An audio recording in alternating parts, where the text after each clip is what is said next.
ತನಗಾದಿರುವಂತಹ ಯಾವುದೋ ನೋವನ್ನ ಅದನ್ನ ನಿವೇದಿಸಲು ಈ ದಿನ ರಿಕ್ಷಾವನ್ನ ನಿಲ್ಲಿಸಿ ಅವರು ಮುಷ್ಕರವನ್ನ ಹೂಡಿದ್ದಾರೆ. ನಮಗೆ ರಿಕ್ಷಾ ನಿಲ್ಲಿಕ್ಕೆ ಬಿಡ್ಲಿಲ್ಲ. ನಾವು ಸೀದಾ ನಮ್ಮ ಇನ್ಸ್ಪೆಕ್ಟರ್ ಹತ್ರ ಹೋಗಿ ನಾವು ರಿಕ್ವೆಸ್ಟ್ ಮಾಡಿದೆ, ಸರ್ ನಮಗೆ ರಿಕ್ಷಾ ನಿಲ್ಲಿಕ್ಕೆ ಬಿಡುದಿಲ್ಲ ಅಂತ ಹೇಳಿದ್ರು.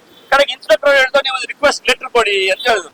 ನಾವು ಇಷ್ಟು ಎಲ್ಲ ಗಲಾಟೆ ಸ್ಟ್ರೈಕ್ ಆಗುವ ಬಿಲ್ಡಿಂಗ್ ಅವನನ್ನು ಇಷ್ಟುವರೆಗೆ ಬರಲಿಲ್ಲ. ಯಾಕಂದ್ರೆ ಅವರಿಗೆ ಗೊತ್ತುಂಟು ಅದು ಅವರ ಜಾಗ ಅಲ್ಲ ಅಂತ ಗೊತ್ತು. ₹1 ಇಡ್ತಿದ್ವಿ ಸರ್ ಅಲ್ಲಿ, ₹1 ಸರ್ವಿಸ್ ಹೋಗಿ. ಈಗ ₹15. ಈಗ ಪೆಟ್ರೋಲ್ ಗೆ ₹100 ಇತ್ತು. ನಾವು ಇರುವಾಗ ಒಂದು ₹8.5 ಇತ್ತು. ಬಿಸಿ ರೋಡು ರಿಕ್ಷಾ ಚಾಲಕ ಮಾಲಕರ ಸಂಘದವರು ಈ ದಿನ ರಿಕ್ಷಾವನ್ನು ನಿಲ್ಲಿಸಿ ಬಿಸಿ ರೋಡಿನ ಪೇಟೆಯಲ್ಲಿ ಬಸ್ ಸ್ಟ್ಯಾಂಡ್ ಹತ್ರ ರಿಕ್ಷಾವನ್ನ ನಿಲ್ಲಿಸಿ ಯಾವುದೋ ಒಂದು ಉದ್ದೇಶಕ್ಕಾಗಿ ಧರಣಿಯನ್ನ ಮಾಡಿದ್ದಾರೆ. ರಿಕ್ಷಾವನ್ನು ನಿಲ್ಲಿಸಿ ಪ್ರಯಾಣಿಕರು ಆಚೆಚೆ ಹೋಗ್ಲಿಕ್ಕೆ ಕಷ್ಟ ಆಗುವ ಹಾಗೆ ಪ್ರಯಾಣಿಕರ ಸೇವೆಯನ್ನ ಮಾಡದೆ ತನಗಾದಿರುವಂತಹ ಯಾವುದೋ ನೋವನ್ನ ಅದನ್ನ ನಿವೇದಿಸಲು ಈ ದಿನ ರಿಕ್ಷಾವನ್ನ ನಿಲ್ಲಿಸಿ ಅವರು ಮುಷ್ಕರವನ್ನ ಹೂಡಿದ್ದಾರೆ. ಆ ಬಗ್ಗೆ ಆ ಮುಷ್ಕರದ ವಿಚಾರವಾಗಿ ಅವರ ನೋವನ್ನು ಕೇಳಲು ನಮ್ಮ ಬಂಟ್ವಾಳದ ನಮ್ಮ ನ್ಯೂಸ್ ಚಾನೆಲ್ ಈ ಸಂದರ್ಭದಲ್ಲಿ ಅವರ ಬಳಿ ಬಂದಿದೆ. ಆ ಬಗ್ಗೆ ಅದರ ಅಧ್ಯಕ್ಷರಾಗಿರುವಂತಹ ವಿಶ್ವನಾಥ್ ರವರು ನಮ್ಮ ಜೊತೆಯಲ್ಲಿ ಇದ್ದಾರೆ, ರಿಕ್ಷಾ ಯೂನಿಯನ್ ಅಧ್ಯಕ್ಷರು. ಅವರಿಂದ ವಿಚಾರವನ್ನ ತಿಳ್ಕೊಳ್ಳೋಣ. ಸರ್ ನಮಸ್ತೆ. ಸರಿ, ಈ ದಿವಸ ನಾವು ರಿಕ್ಷಾವನ್ನು ಬಂದ್ ಮಾಡಿದ ದಿನ ಏನಂದ್ರೆ, ಮುಂಚೆ ನಾವೊಂದು ಸುಮಾರು ಒಂದು 50 ವರ್ಷಗಳ ಮುಂಚೆ ನಾವೊಂದು ರಿಕ್ಷಾ ಇಲ್ಲಿ ಸರ್ವಿಸ್ ಮಾಡ್ತಿದ್ದೆ, ಪಾಣಮಂಗಳೂರು ಟು ಬಂಟ್ವಾಳ. ಅದು ಸಹ ₹1 ನಾವು ಸರ್ವಿಸ್ ಮಾಡ್ತಿದ್ವಿ. ಈಗ ಒಂದು ₹15 ನಾವು ಮಾಡಿದ್ವಿ. ಯಾಕಂದ್ರೆ ಜನಗಳಿಗೆ ಎಂಗೇಜ್ ಹೋಗ್ಲಿಕ್ಕೆ ಬಾರಿ ಕಷ್ಟ ಆಗ್ತದೆ. ಅದನ್ನ ಸರ್ವಿಸ್ ಮುಖಾಂತರ ಜನಗಳಿಗೆ ನಾವೊಂದು ಸರ್ವಿಸ್ ಕೊಡ್ತಾ ಇದ್ದೇವೆ. ಈ ದಿವಸ ಏನಾಗಿದೆ ಅಂದ್ರೆ, ನಾವು ಮುನ್ಸಿಪಾಲಿಟಿಯಲ್ಲಿ ಒಂದು ಬಸ್ ಸ್ಟ್ಯಾಂಡ್ ಸರ್, ಅದನ್ನು ತೆಗಿಸ್ತಿದ್ದಾರೆ ಸರ್. ಮುನ್ಸಿಪಾಲಿಟಿ ಅವರು ತೆಗೆದಾದ ಮೇಲೆ ನಮಗೆ ರಿಕ್ಷಾ ನಿಲ್ಲಿಕ್ಕೆ ಬಿಡ್ಲಿಲ್ಲ. ನಾವು ಸೀದಾ ನಮ್ಮ ಇನ್ಸ್ಪೆಕ್ಟರ್ ಹತ್ರ ಹೋಗಿ ನಾವು ರಿಕ್ವೆಸ್ಟ್ ಮಾಡಿದೆ, ಸರ್ ನಮಗೆ ರಿಕ್ಷಾ ನಿಲ್ಲಿಕ್ಕೆ ಬಿಡುದಿಲ್ಲ ಅಂತ ಹೇಳಿದ್ರು. ಕಡೆಗೆ ಇನ್ಸ್ಪೆಕ್ಟರ್ ಹೇಳಿದ್ರು, ನೀವು ರಿಕ್ವೆಸ್ಟ್ ಲೆಟರ್ ಕೊಡಿ ಅಂತ ಹೇಳಿದ್ರು. ಅವರಿಗೆ ನಮ್ಮ ಸಂಘದ ವತಿಯಿಂದ ರಿಕ್ವೆಸ್ಟ್ ಲೆಟರ್ ಕೊಟ್ಟರೆ ನಮ್ಮ ಹತ್ರ ಲೆಟರ್ ಉಂಟು. ಆಮೇಲೆ ಸಬ್ ಇನ್ಸ್ಪೆಕ್ಟರ್ ಹೇಳಿದ ಅವರು ನಿಲ್ಲಿಸಿದ ಅಂತ ಹೇಳಿದ್ರು ಸರ್. ಆಮೇಲೆ ಏಕಾಏಕಾಗಿ ನಿನ್ನೆ ಎಲ್ಲ ಮೊನ್ನೆ ಅವರು ನಾವು ಇಲ್ಲೇ ರಿಕ್ಷಾದಲ್ಲಿ ರಿಕ್ಷಾ ಇಡ್ತಿದ್ದೇವೆ, ಒಬ್ಬರು ಕಾರ್ ತಂದಿಟ್ಟಿದ್ದಾರೆ. ನಾವು ಕೇಳಿದೆ, ಸರ್ ನೀವು ಯಾವ ಕಾರಣಕ್ಕೆ ಕಾರ್ ಇಟ್ಟಿದ್ದೀವಿ? ನಾವು ರಿಕ್ಷಾ ಸ್ಟ್ಯಾಂಡ್ ಅಲ್ಲ, ಅದು ನಮ್ಮ ಬಿಲ್ಡಿಂಗ್ ನ ಜಾಗ ಅಂತ ಹೇಳಿದೆ. ಸರ್ ನೀವು ಅದಕ್ಕೆ ನಾನು ರಿಕ್ವೆಸ್ಟ್ ಮಾಡಿದೆ, ಇದು ಬಿಲ್ಡಿಂಗ್ ನಿಮ್ಮ ಜಾಗವಲ್ಲ, ನಮ್ಮ ಜಾಗವಲ್ಲ. ನಾವು ಹೊಂದಾಣಿಕೆ ಮಾಡಿ ತಗೊಂಡು ಹೋದ್ರೆ ನಿಮಗೆ ಒಳಿತು, ನಮಗೆ ಒಳಿತು ಅಂತ ಹೇಳಿದೆ. ಕಡೆಗೆ ನಮ್ಮ ಜಾಗ ಅಂತ ಹೇಳಿದ್ರು. ಕಡೆಗೆ ನಾವೊಂದು ಅವರ ಹತ್ರ ನಾವು ಮಾತಾಡಲಿಕ್ಕಿಲ್ಲ. ಯಾಕೆಂದ್ರೆ ಬಿಲ್ಡಿಂಗ್ ಓನರ್ ಬರಬೇಕು. ನಾವು ಇಷ್ಟು ಎಲ್ಲ ಗಲಾಟೆ ಸ್ಟ್ರೈಕ್ ಆಗುವ ಬಿಲ್ಡಿಂಗ್ ಓನರ್ ಇಷ್ಟುವರೆಗೆ ಬರಲಿಲ್ಲ. ಯಾಕಂದ್ರೆ ಅವರಿಗೆ ಗೊತ್ತುಂಟು ಅದು ಅವರ ಜಾಗ ಅಲ್ಲ ಅಂತ ಗೊತ್ತು. ಅವ್ರು ಬರಲೇ ಇಲ್ಲ. ನಿಜವಾಗಿ ಮಾತುಕತೆ ಆಗ್ಬೇಕು, ನಮಗೆ ಮತ್ತೆ ಅವರಿಗೆ ಮಾತುಕತೆ ಆಗಬೇಕು. ಅವ್ರು ಬಂದು ಹೇಳ್ಬೇಕು, ಆಯ್ತು ತೊಂದರೆ ಇಲ್ಲ ಅಂತ ಹೇಳಿ. ಈಗ ನಾವು ಸಹ ಹೇಳ್ದೇನಂದ್ರೆ, ನಮಗೆ ಈಗ ಸಾರ್ವಜನಿಕ ತೊಂದರೆ ಆಗಿದೆ, ನಾವು ರಿಕ್ಷಾ ತೆಗೆದಿಲ್ಲ, ವಿಷಯ ಹೋಗುದಿಲ್ಲ. ತುಂಬಾ ಜನ ತೊಂದರೆ, ತುಂಬಾ ಜನಕ್ಕೆ ಫೋನ್ ಮಾಡಿ ಕೇಳಿದ್ರು ನನಗೆ, ಏನು ಇವತ್ತು ರಿಕ್ಷಾ ಇಲ್ವಾ ಸರ್? ನಮಗೆ ಪೊಲೀಸ್ ಇಲಾಖೆಯಿಂದ ತೊಂದರೆ ಆಗಿದ್ದಾರೆ, ನಾವು ರಿಕ್ಷಾಲ್ಲಿ ಇಟ್ಟಿದ್ದೀವಿ. ತುಂಬಾ ಗಾಡಿ ಇವತ್ತು ನಿನ್ನೆಲ್ಲ ಕೇಸ್ ಎಲ್ಲ ಹಾಕಿದ್ದಾರೆ. ನಾನು ಕೇಳಿ ಸರ್, ನಮಗೆ ಯಾಕೆ ಉಪದ್ರ ಮಾಡಿದ್ರು? ಅಲ್ಲಿ ಇಡ್ಲಿಕ್ಕಿಲ್ಲ. ಸರಿ ಸರ್, ನಮ್ಗೆ ಗಾಡಿ ಇಡ್ಲಿಕ್ಕಿಲ್ಲಲ್ಲ. ನೋಡಿ, ಸತ್ಕರ್ ಹೋಟೆಲ್ ಉಂಟಲ್ಲ ಸರ್, ಅಲ್ಲಿ ಸತ್ಕರ್ ಹೋಟೆಲ್ ಅಲ್ಲಿ ರಿಕ್ಷಾ ಉಂಟು, ಅಲ್ಲಿ ಪ್ರೈವೇಟ್ ಬಸ್ ಉಂಟು, ಅಲ್ಲಿ ಗವರ್ಮೆಂಟ್ ಬಸ್ ಉಂಟು, ಕೈಕಮ್ ಉಂಟು, ಹೊರಗೆ. ಈಗ ಎಲ್ಲ ಇರುವುದು ಹೈವೇ ಅಲ್ಲಿ. ಈಗ ತೆಗಿಲಿಕ್ಕೆ ಹೋದ್ರೆ ಹೊರಗೆ ಬೇಡ ತೆಗಿಬೇಕು ಸರ್, ಹೊರಗೆ ಬೇಡ ತೆಗಿಬೇಕು, ಕೈಕಮ್ಮ ತೆಗಿಬೇಕು, ಮತ್ತೆ ಪಲ್ಲ ಮಜಲು ಇಲ್ಲಿ ನಮ್ದು ಬೆಲ್ಕರ್ ಎಲ್ಲ ಕಡೆಯಲ್ಲಿ ಉಂಟು. ಈಗ ಹಾಗಾದ್ರೆ ರಿಕ್ಷಾದವರು ನಾವು ಹಿಡಿಯುವುದಲ್ಲಿ. ಈಗ ನೋಡಿ ಸರ್, ಎಲ್ಲ ಆಟೋ ನೋಡಿ, ಮಂಗಳೂರಲ್ಲಿ ತಗೊಂಡು ನೋಡಿ, ಎಲ್ಲಿ ಸ್ಟ್ಯಾಂಡ್ ಉಂಟು ಅಲ್ಲಿ ಜನಗಳು ಎಲ್ಲಿ ಬರ್ತಾರೆ?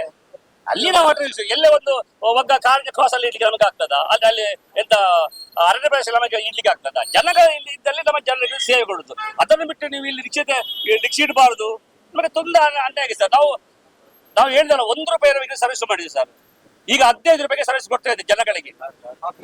ಈಗ ನೋಡಿ ಸರ್, ಈಗ ಬಿಲ್ಡಿಂಗ್ ನವರು ಕಾರ್ ಇಟ್ಟಿದ್ದಾರೆ, ಅವರ ಜಾಗ ಅಲ್ಲ. ನಾನು ಸಬ್ ಇನ್ಸ್ಪೆಕ್ಟರ್ ಹೇಳಿ, ಸರ್ ನಮಗೆ ಇಡ್ಲಿಕ್ಕಿಲ್ವಾ? ಮತ್ತೆ ಅವರನ್ನೇ ಹಾಕಿಟ್ಟದು ನೀವು. ಅದು ಸಹ ನಾವು ಹೈವೇಲಿ ಇಡುದಿಲ್ಲ, ನಾವು ಹೈವೇಲಿ ಇಡುದಿಲ್ಲ. ಆಕ್ಚುಲಿ ನಿಜವಾದಾಗಿ ನಾನು ನಮ್ಮ ಲಾಯರ್ ಅಂತ ಕೇಳಿದೆ, ಸರ್ ಬಿಲ್ಡಿಂಗ್ ಅವರು ಅಂಡರ್ ಪಾರ್ಕ್, ಅವರು ಬಿಲ್ಡಿಂಗ್ ಅಲ್ಲಿ ಅವ್ರ ಅಂಡರ್ ಪಾರ್ಕ್ ಮಾಡ್ಬೇಕು. ಅದು ಸಹ ನಾನು ಕೇಳಿ ಸರ್, ಅವರ ಜಾಗ ಅಂತ ಆದ್ರೆ ಸರ್ ಡಿಸ್ಟ್ರಿಕ್ಟ್ ಕೋರ್ಟ್ ಆಗುದಿಲ್ಲ, ಹೈಕೋರ್ಟ್ ಇಂದ ಅವ್ರು ತರಬೇಕು. ಇದು ನನ್ನ ಜಾಗ ಅಂತ ರೆಕಾರ್ಡ್ ತೋರಿಸಬೇಕು. ಡಿಸ್ಟ್ರಿಕ್ಟ್ ಕೋರ್ಟ್ ಅಲ್ಲಿ ಆಗುದಿಲ್ಲ, ಹೈಕೋರ್ಟ್ ತಂದು ಇದು ನನ್ನ ಜಾಗ ಅಂತ ಅವ್ರು ಬೇಕಾದ್ರೆ ಬೇಲಿ ಹಾಕ್ಲಿ. ಅವರ ಜಾಗ ಆದ್ರೆ ಅವರು ಹೇಗೆ ಬೇಲಿ ಹಾಕ್ಲಿ? ಯಾಕಂದ್ರೆ ನಾವು ಅದಕ್ಕೆ ಅವರ ತಂಟೆಗೆ ಬರುದಿಲ್ಲ. ಇದು ಸುಮ್ಮನೆ ಅವರ ಜಾಗ ಅಲ್ಲ, ನಮಗೆ ಜಾಗ ಅಲ್ಲ. ನ್ಯಾಷನಲ್ ಹೈವೇ ಅದನ್ನು ಬಿಟ್ಟು ನಮ್ಮ ರಿಕ್ಷಾದಲ್ಲಿ ನಿಲ್ಲಿಕ್ಕೆ ಬಿಡುದಿಲ್ಲ, ತೆಗಿಬೇಕು. ನಮಗೆ ರಿಕ್ಷಾದವರಿಗೆ ಕೇಸ್ ಹಾಕು ಸರ್. ರಿಕ್ಷಾ ನಾವು ಎಷ್ಟು ವರ್ಷದಲ್ಲಿ ಇರ್ತೀವಿ ಅದು ಹೇಳ್ತೀವಿ ಸರ್. ಒಂದು ರೂಪಾಯಿಗೆ ಇರ್ತಿದ್ದೀವಿ ಸರ್, ಅಲ್ಲಿ 1 ರೂಪಾಯಿ ಸರಿಸುವಾಗ ಈಗ 15 ರೂಪಾಯಿಗೆ. ಈಗ ಪೆಟ್ರೋಲ್ಗೆ ಎಷ್ಟು 100 ರೂಪಾಯಿ ಇತ್ತು. ನಾವು ಇರುವಾಗ ಒಂದು 8-9 ರೂಪಾಯಿ ಇತ್ತು. ಅವಾಗಿಂದ ಸರಿಸ್ಬಿಡ್ತಾರೆ. ಈಗ ಏಕೈಕ ಬಂತು. ಇದರ ಮುಂಚೆ ಹಾಗೆ ಆಗಿತ್ತು ಸರ್. ಇಲ್ಲಿ ನಮ್ಮ ತೋರಡ್ ಸರ್ ಡಿವೈಸ್ ಬಿದ್ದರು. ತೋರಡ್ ಸರ್ ಡಿವೈಸ್ ಬಿದ್ದರೆ ಮಂಗಳೂರಲ್ಲಿ ಇದ್ದಾರೆ ಡಿವೈಸ್ ಬಿ. ಅವರಿಗೆ ಈಗ ಸಮಸ್ಯೆ ಬಂದಾಗ ಅವರೇ ಇಲ್ಲಿ ಆಫೀಸಿಗೆ ನಡೆದುಕೊಂಡು ಬಂದದ್ದು. ನೋಡಿ ಟ್ರಾಫಿಕ್ ಹೇಳಿದ್ರು, ಆ ರಿಕ್ಷಾದವರಿಗೆ ಉಪದ್ರ ಮಾಡಬೇಡಿ, ಕೆಳಗೆ ನೋಡಿ ಮೇಲೆ ಇರಲಿ ಅಂತ. ಅವರೇ ಬೇಕಾದ ನಾವು ಫೋನ್ ಮಾಡಿ ಅವ್ರಿಗೆ ಕೇಳ್ಬೋದು. ಮಂಗಳೂರಲ್ಲಿ ಇದ್ದಾರೆ, ಅವರೇ ಬಂದು ಖುದ್ದಾಗಿ ಆ ರಿಕ್ಷಾದವರಿಗೆ ಉಪದ್ರ ಮಾಡಬೇಡಿ, 2 ಗಾಡಿ ಇಲ್ಲ ಅಂತ ಅವರೇ ಹೇಳಿದ್ದಾರೆ.